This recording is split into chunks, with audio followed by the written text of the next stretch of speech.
नमस्कार, मी सुवर्णा. दुपारचे 2 वाजलेत. पुढच्या 1 तासामध्ये काही महत्त्वाच्या बातम्या आपण या बुलेटिनमध्ये बघूयात. दिल्लीमध्ये शिवसेना खासदार केंद्रीय गृहमंत्री अमित शहांची भेट घेणार आहेत. राज्यातल्या विविध विषयांवर खासदार अमित शहांसोबत महत्त्वपूर्ण चर्चा केली जाणार आहे. शिवसेनेचा वेगळा गट स्थापन झाल्यानंतर पहिल्यांदाच ही भेट होतीये. दुपारी 2:15च्या सुमारास संसद परिसरातल्या कार्यालयात ही भेट होणार आहे अशी माहिती मिळते. शिंदे गटाचे 12 खासदार अमित शहांना भेटणार आहेत. अमित शहांशी राज्यातल्या विविध प्रश्नांवर ते चर्चा करणार आहेत. पहिल्यांदाच शिंदे गटातील खासदार शहांची भेट घेत आहेत.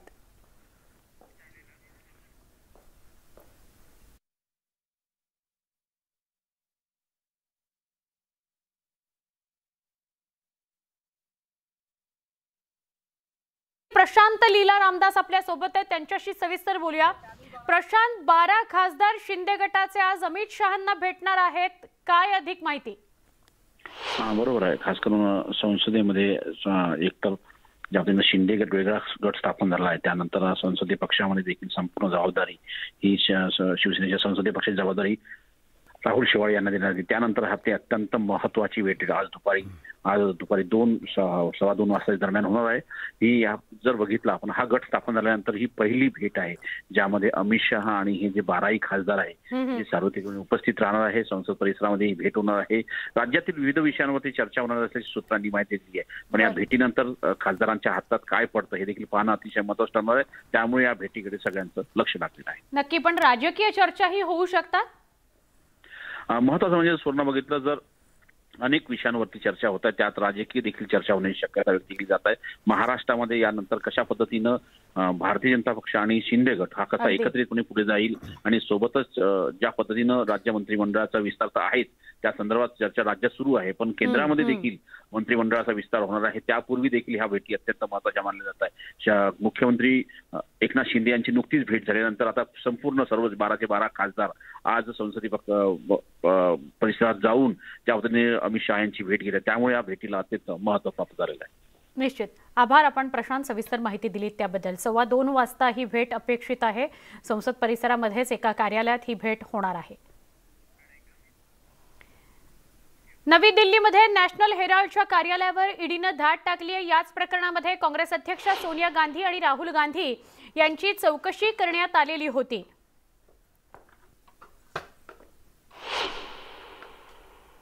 मध्य दिल्लीतील ITO इथल्या नॅशनल हेराल्डच्या कार्यालयावर छापे टाकले जात आहेत. सूत्रांच्या माहितीनुसार देशभरात 10 ते 12 ठिकाणी छापे टाकले जात आहेत.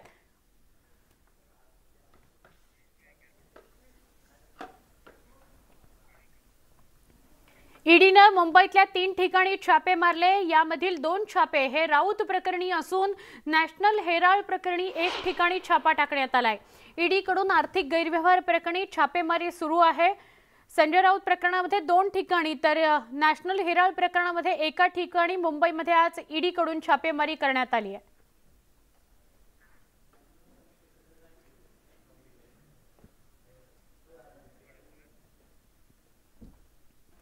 ईडीच्या कारवायांना वेग आलेला आहे. नॅशनल हेराल्ड प्रकरणामध्ये आधी राहुल गांधींची चौकशी झाली, पाठोपाठ सोनिया गांधींची चौकशी झाली. त्या प्रकरणामध्ये नॅशनल हेराल्ड प्रकरणामध्ये मुंबईमध्ये 1 ठिकाणी ईडीकडून छापेमारी करण्यात आली आहे आज. आणि त्याचबरोबर महाराष्ट्रामध्ये मुंबईमध्ये संजय राऊत यांच्यावर ईडीनं कारवाई केली, अटक केली आणि 2 ठिकाणी आज छापेमारी करण्यात आली. दिल्लीच्या इंदिरा गांधी आंतरराष्ट्रीय विमानतळावर मंगळवारी सकाळी मोठा अपघात टळला. गो फर्स्ट एअरलाईनची एक कार विमानतळावर उभ्या असलेल्या इंडिगो A320 निओ या विमानाला धडक देता देता राहिली. गो फर्स्टची कॅबची थेट टारमॅकवर उभ्या विमानाच्या नाकाखालील चाकाशी टक्कर होता होता टळलेली आहे. सुदैवानं या घटनेत कोणतंही नुकसान झालेलं नाही. हे विमान मंगळवारी सकाळी ढाक्यासाठी रवाना होण्याच्या तयारीत असतानाच अचानक गो फर्स्ट एअरलाइन्सची एक कार त्याखाली गेली. थेट एअरपोर्टवर झालेल्या या अकल्पनीय घटनेनं काही काळ गोंधळाचं वातावरण निर्माण झालं होतं. विमानाजवळ उपस्थित स्टाफनं सुद्धा हा सगळा प्रकार आपल्या मोबाईलमध्ये कैद केला. DGCA कडून या प्रकरणाची चौकशी केली जाते.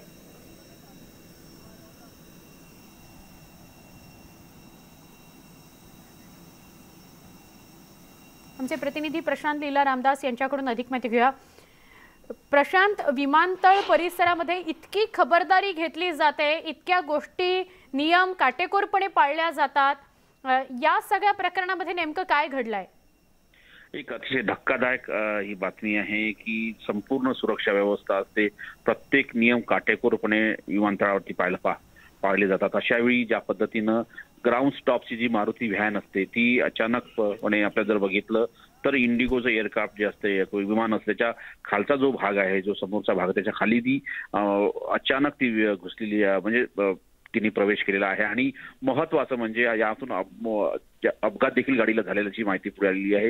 ही घटना दिल्लीच्या विमानतळातील आहे आणि ज्या पद्धतीने माहिती मिळते की ही घटना आजचीच आहे, या प्रकारची माहिती देण्यात आलेली आहे. आणि यामध्ये जर बघितलं, ही दिल्ली पटना ही 6E2022 हे विमान होतं, जे विमान दिल्ली विमानतळावरती आहे. डोमेस्टिक इथे T2 त्याला संबोधलं जातं, डोमेस्टिक विमानतळ आहे. आणि तिथे जर Indira Gandhi international airport domestic आहे, तिथली ही घटना आहे, आजचीच ही घटना आहे. पण यातून हे स्पष्ट होतंय की विमानतळ परिसरामध्ये हे अजूनही सुरक्षेच्या काटेकोर नियमांचे पालन होत नाही आहे. अचानकपणे मारुतीची गाडी जी आहे ती ग्राउंड स्टॉपसाठी असलेली गाडी आहे, अचानक तिथे प्रवेश करते आणि ती जाऊन धडकते विमानाला. यातून स्पष्ट होतंय की या संदर्भात आता जेव्हा चौकशी होईल यामध्ये कोणाची चुकी आहे. पण महत्वाचं म्हणजे जर बघितलं ज्या पद्धतीने या सगळ्या घटनेमध्ये आता जेव्हा चौकशी समिती स्थापन होईल त्यानंतर निश्चितपणे या अहवालात पुढील. पण या घडीला हे स्पष्ट होतंय की या मारुती जी गाडी आहे त्याचा चालक आहे त्याची प्राथमिकदृष्ट्या त्याची चुकी असल्याची निदर्शनात येत आहे. प्रशांत, धन्यवाद माहिती दिल्याबद्दल.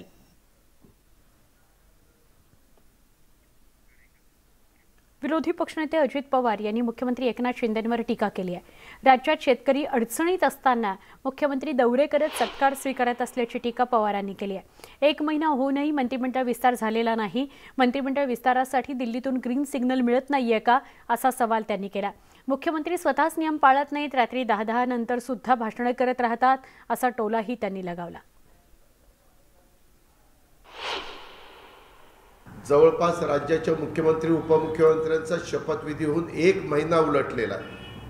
पत्रकार मित्रांनो, अजूनही मंत्रिमंडळाची विस्तारवाढ होत नाहीये. कशामध्ये अडकलेलं आहे ते कळायला मार्ग नाहीये. वास्तविक पूर्ण बहुमत त्यांच्याकडे आहे, मग त्यांना दिल्लीतनं सिग्नल मिळत नाही का? त्यांनी खूप मोठ्या प्रमाणावर आमदारांना आम्ही तुम्हाला मंत्री करतो सांगितलं आणि ती संख्या वाढलेली असल्यामुळे आता सगळ्यांना कसं ऍडजस्ट करायचा हा काही प्रश्न त्यांच्या समोर निर्माण झालाय का, हेही कळायला मार्ग नाहीये. स्वतः देवेंद्रजींचं स्टेटमेंट ऐकलं. त्या दोघांच्या मोठ्या बैठकीमध्ये त्यांनी त्याची चर्चा केली, आढावा घेतला. आणि त्यामध्ये तुम्ही बघा ना, विचार करा ना, त्या कॅबिनेटमध्ये 45 चेअर्स असतात, 45 ते टेबल, त्याच्यात दोघं पूर्णपणे बाकीच्या सगळ्या खुर्च्या त्यांच्याकडे बघत असतात, ही दोघं काय करतात. त्याच्यावर त्यांच्यावर इतकं टेन्शन असतं त्या खाली खुर्च्यांचं. आपण चुकू नयेत बरं का, दोघं चुकू नये. आज फक्त आणि फक्त सगळ्या खात्यांचा अधिकार हा मुख्यमंत्र्यांकडे. उपमुख्यमंत्र्यांना पण खाती दिलेली नाही. मुख्यमंत्र्यांना खूप जबाबदारी असते आणि मुख्यमंत्र्यांना कामाचा ताण खूप असतो सगळ्या फाईल क्लिअर करण्याच्या करता. तसं आज होताना नाही. फाईल बऱ्याचशा तुंबलेल्या आहेत, थांबलेल्या आहेत, त्याला सह्या करण्याच्या करता वेळ नाही आहे. आणि त्याच्यामुळं मुख्यमंत्र्यांनी ह्या संदर्भामध्ये काही निर्णय तातडीने घेतले पाहिजेत. उपमुख्यमंत्र्यांना अधिकार नसल्यामुळे ती फाईल त्यांच्याकडे कुठली पाठवायची, काय पाठवायची, तो त्यांच्या अंतर्गत प्रश्न आहे. त्याच्यात मला लुडबुड करायचं अजिबात कारण नाही. मुख्यमंत्री एकनाथ शिंदे यांच्यावर गुन्हा दाखल करण्यात यावा याकरता औरंगाबादमध्ये पोलिसात तक्रार दाखल करण्यात आली आहे. औरंगाबाद दौऱ्यावेळी मुख्यमंत्री एकनाथ शिंदेंनी रात्री 10 नंतर लाऊडस्पीकरवर भाषण केल्याचा आरोप करण्यात आलाय. आणि याच प्रकरणी आनंद कस्तुरे यांनी औरंगाबाद इथल्या क्रांती चौक पोलीस ठाण्यामध्ये मुख्यमंत्र्यांविरोधात तक्रार दिली आहे. मुख्यमंत्री एकनाथ शिंदे यांनी सुप्रीम कोर्टाच्या आदेशाविरुद्ध कृती केल्याची तक्रार पोलिसात दाखल करण्यात आली आहे. औरंगाबाद शहरात मुख्यमंत्री एकनाथ शिंदे यांचे रात्री 2 ते 3 वाजेपर्यंत कार्यक्रम सुरू असल्याचा उल्लेख तक्रारीत करण्यात आला आहे.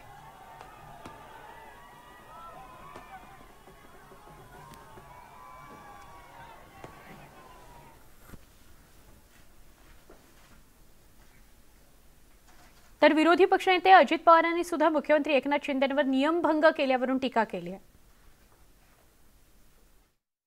खरं तर पत्रकार मित्रांनो, 10 वाजल्यानंतर मुख्यमंत्री असो किंवा कुणी व्यक्ती असो माईक बंद करायचा असतो. कुणी व्यक्ती असो, आम्ही पण कधी काही उपमुख्यमंत्री होतो आणि तो नियम सगळ्यांना आहे. फक्त आपण तो शिथिल करतो म्हणजे सुप्रीम कोर्टानेच केला. मला वाटतं गणपतीच्या काळामध्ये 2-3 दिवस, शिवजयंतीच्या दिवशी, बाबासाहेब आंबेडकर जयंतीच्या दिवशी, असं काही महत्त्वाच्या, सगळ्याच गोष्टी महत्त्वाच्या असतात, पण त्यातल्या त्यात काही दिवसांच्या करता 8 का 15 दिवसाच्या करता मुभा दिलेली. काही कुणी पाळत नाही. आता जे राज्याचे प्रमुख आहेत तेच नियम तोडतात, तिथलं सीपी करणार काय? औरंगाबादमध्ये जे भाषण केलं त्यानंतर 10 नंतर लाऊडस्पीकर सुरू होतात अशी शिवसेनेकडून तक्रार करण्यात काय भाषण केलं नाही, मी उलट पोलिसांना सांगितलं आपल्याला नियम पाळायचा आहे. मी नियम पाळणारा माणूस आहे. एक महत्त्वाची बातमी, प्रदूषणासंदर्भातली ही बातमी आहे. महाराष्ट्राला हादरवणारी बातमी आहे. प्रदूषणामुळे युवा पिढी उद्ध्वस्त होतीये. नवी मुंबई आणि पनवेलकरांच्या जीवाला या प्रदूषणाचा धोका आहे. प्रदूषणयुक्त पाण्याचा सुद्धा धोका आहे. MIDCतल्या प्रदूषणाने नागरिक त्रस्त झालेले आहेत. युवकांना हृदयविकार, नपुंसकता याचा धोका वाढलेला आहे.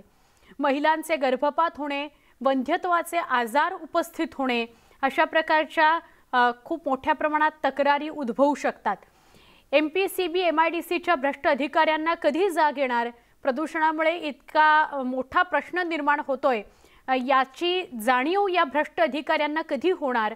प्रदूषण करणाऱ्या कंपन्यांवर कारवाई होणार का?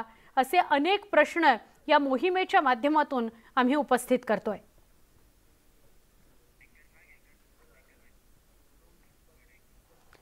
प्रदूषणामुळे नवी मुंबई पनवेलमधल्या लाखो नागरिकांच्या जीवाला धोका निर्माण झालाय. पनवेल महापालिकेच्या हद्दीत येणाऱ्या सिद्धी करवले या गावाला प्रदूषणाचा सर्वाधिक फटका बसलाय. डम्पिंग ग्राउंड आणि केमिकल कंपन्यांमुळे इथले नागरिक नरक यातना भोगतायत. जोपर्यंत इथले ग्रामस्थ जिवंत आहेत तोपर्यंत त्यांना प्रदूषणाचा शाप भोगावा लागणार आहे. आपण पाहणार आहोत नरक यातना भोगणाऱ्या आजारी गावाची दुर्दैवी कहाणी.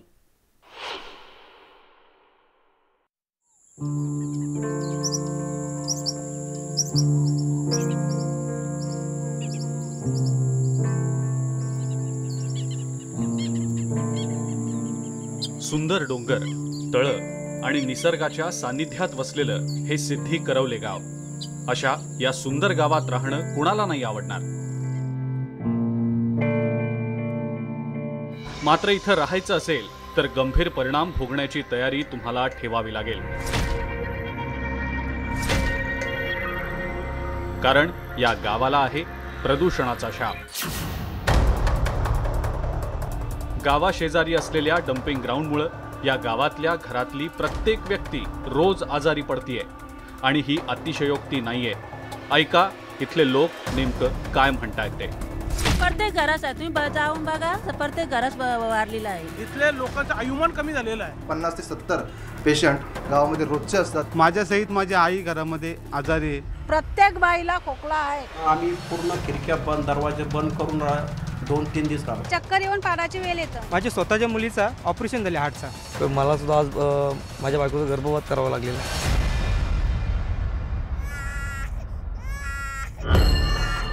हाताला सुया टोचून घेतलेला हा चिमुरडा, आजारपणामुळे गेले काही दिवस शाळेत जाऊ न शकलेली ही चैताली,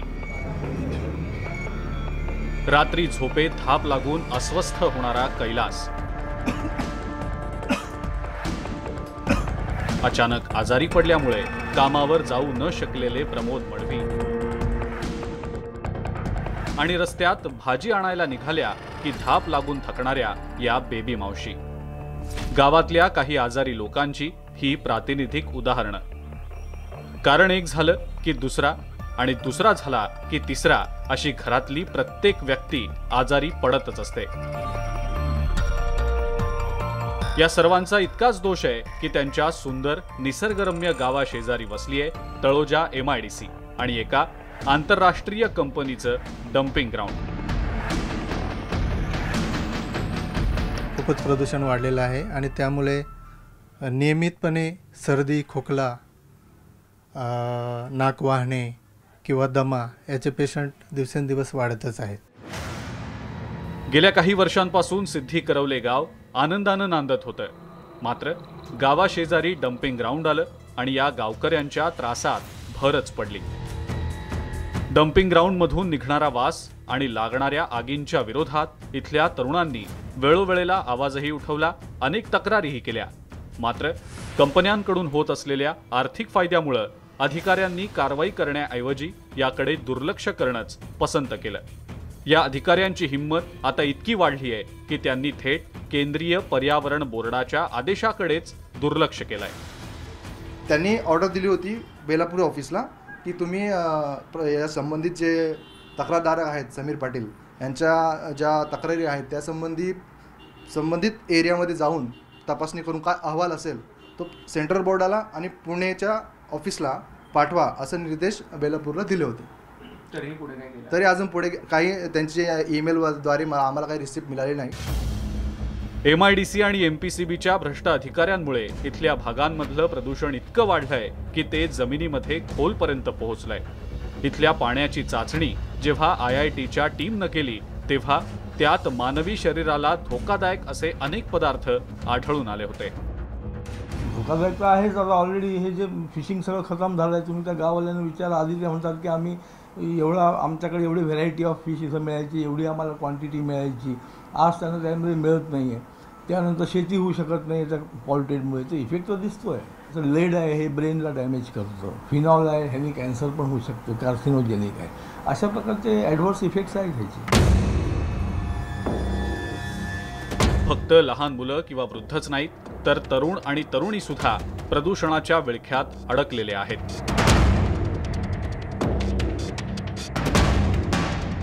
या प्रदूषणानं त्यांना इतकी मोठी मगरमिठी मारली आहे की त्यांचं आयुष्यच उद्ध्वस्त होऊ लागलंय. आज आमच्या गावामध्ये महिलांवरती अबॉर्शन करण्याची वेळ येते. आज आमच्या गावामध्ये नपुंसकतेचं प्रमाण थोड्या प्रमाणात झालेलंच आहे. त्यामुळे 2-4 जण असे आमचे आहेत का ज्यांचं लग्नसुद्धा जमत नाही आहे.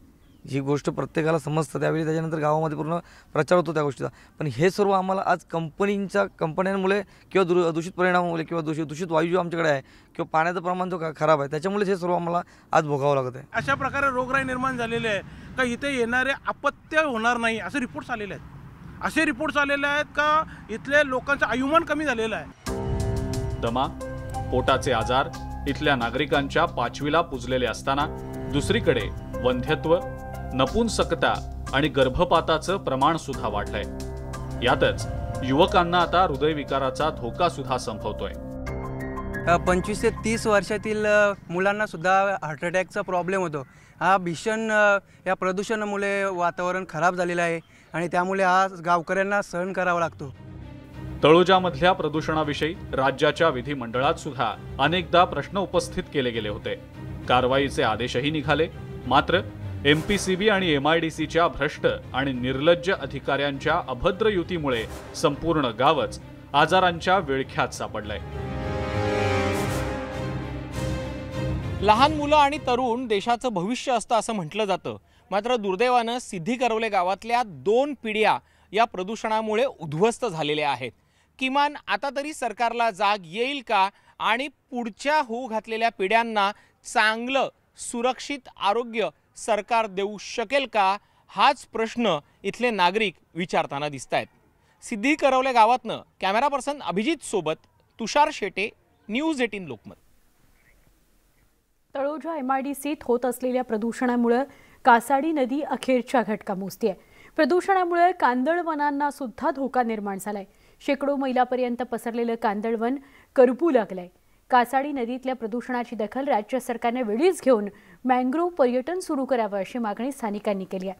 कासाडी नदीच्या प्रदूषणाचा मुद्दा सर्वोच्च न्यायालय आणि राष्ट्रीय हरित लवादात येणाऱ्या याचिकाकर्ते अरविंद म्हात्रे यांच्याशी बातचीत केली. आमचे न्यूज कोऑर्डिनेटर तुषार शेटे यांनी. कासाडी नदी अखेरच्या घटका मोजते आहे. कासाडी नदीच्या बाजूला असलेले मँग्रोव्ह सुद्धा आता या अखेरच्या घटका मोजताना दिसत आहेत. मी आता कासाडी नदी जेट्टीवरती आहे. समोर मँग्रोव्ह आहेत आणि आपण पाहतो की खालच्या बाजूला करपलेले मँग्रोव्ज सगळे दिसत आहेत. हे मँग्रोव्ज तोडण्याचा किंवा जाळण्याचा प्रयत्न झालेला नाही आहे, तर केमिकलच्या प्रदूषणामुळे हे मँग्रोव्ज जे आहेत ते खराब झालेले आहेत. स्थानिक नगरसेवक अरविंद म्हात्रे आत्ता आपल्यासोबत आहेत. त्यांनी कासाडी नदीचा मुद्दा हा ग्रीन ट्रिब्युनलमध्ये म्हणजेच राष्ट्रीय हरित लवादात नेलेला होता. अरविंदजी, अधिकाऱ्यांनी ठरवलं तर एका क्षणात कंपन्या बंद होतील, कारण की मँग्रोव्ज तोडणं हा फार मोठा गुन्हा मानला जातो आणि इथे जिवंतपणे मँग्रोव्जची कत्तल केली जाते. नक्कीच मानसिकता जर ठेवली एका अधिकाऱ्यांनी का इथेशी आपण पर्यावरण वाचवायला पाहिजे, तर आज तुम्ही पहा समोरच बघा मँग्रोव्हचं झाड केवढा मोठा दिसतोय आणि याच्यापेक्षा फार मोठे मोठे मँग्रोव्हची झाडं आमच्याकडे आहेत. परंतु हा केमिकलचं पाणी गेल्यामुळे ते प्रक्रिया न केल्यामुळे तो डायरेक्टली CATP मधून पाणी नदी सोडला जातो. तो केमिकलच्या पाण्यामुळे आज मँग्रोव्ह जलत चाललेला आणि नष्ट होत चाललेले आहेत. आणि याच्यामध्ये सिडकोनेसुद्धा सेक्टर 44 आणि 45 हे रद्द करावे, हे सुद्धा मी मागणी सिडकोकडे केलेली आहे की जेणेकरून हा मँग्रोव्ह टिकला पाहिजे. जर आम्ही सर्वे केलं होतं तर त्याच्यामध्ये 153 जातीचे पक्षी हे राहतात आणि विदेशी पक्षी हे वेगवेगळ्या वातावरणामध्ये येत असतात. आपल्या मागे जे मँग्रोव्ज दिसते ते नाही म्हटलं तरी किमान 20 फुटांपर्यंत 12 फुटांचं तर नक्कीच असू शकतं. एवढं मँग्रोव्ज जर या पूर्ण अशा बेल्टमध्ये असेल तर त्या मँग्रोव्ज वाचवण्यासाठी, त्याच्या संवर्धनासाठी या अधिकाऱ्यांना काहीच करावं असं वाटत नाही. वन खातंही लक्ष देत नाही आहेत किंवा फॉरेस्ट खातंसुद्धा याच्यामध्ये बिलकुल लक्ष देत नाहीत. या भागामध्ये मँग्रोव्जमध्ये वेगवेगळ्या पद्धतीने लोकांना पर्यटनानं आणला जातो. तशा पद्धतीने पर्यटन एक स्थळ मोठ्या प्रमाणे इथं पर्यटन स्थळ होऊ शकतो. कारण मोठा मँग्रोव्ज पट्टा आहे, मोठ्या प्रमाणे पक्षी बघायला मिळतील, चांगल्या प्रकारे इथंशी एक नियोजन बघेल. फक्त फ्युचर प्लॅनिंग पाहिजे. खरं फ्युचर प्लॅनिंग पाहिजे. आतापर्यंत वेगवेगळे टुरिझम आपण पाहिलेलं आहे, पण कासाडी नदीच्या भोवती मँग्रोव्ह टुरिझम होऊ शकतं. फक्त गरज आहे ती अधिकाऱ्यांच्या इच्छाशक्तीची आणि जोपर्यंत कागदावरचा हा प्रकल्प प्रत्यक्षात उतरतो तोपर्यंत मँग्रोव्ज हे जगायलाच पाहिजेत. कॅमेरा पर्सन अभिजित सेनगुप्तासह तुषार शेटे, न्यूज 18 लोकमत. काही ठराविक भागातली ठराविक ठिकाणची ही परिस्थिती नाही, अशा प्रकारचा विषप्रयोग हा महाराष्ट्रभरातल्या अनेक भागांमध्ये आपण बघतो. कारखान्यातलं किंवा कंपनीमधलं रसायनयुक्त पाणी हे नदीला मिसळतं आणि त्यावर कारवाई होत नाही. त्यामुळे ते पाणी नागरिकांच्या घरापर्यंत, त्यांच्या पिण्याच्या पाण्यात मिसळतं आणि पोटापर्यंत जातं. ही गंभीर बाब आहे आणि ही मोहीम न्यूज 18 लोकमत सुरू ठेवणार आहे. या बुलेटिनमध्ये इथेच थांबतो. वेगवान घडामोडींसह काही क्षणात पुन्हा भेटूया.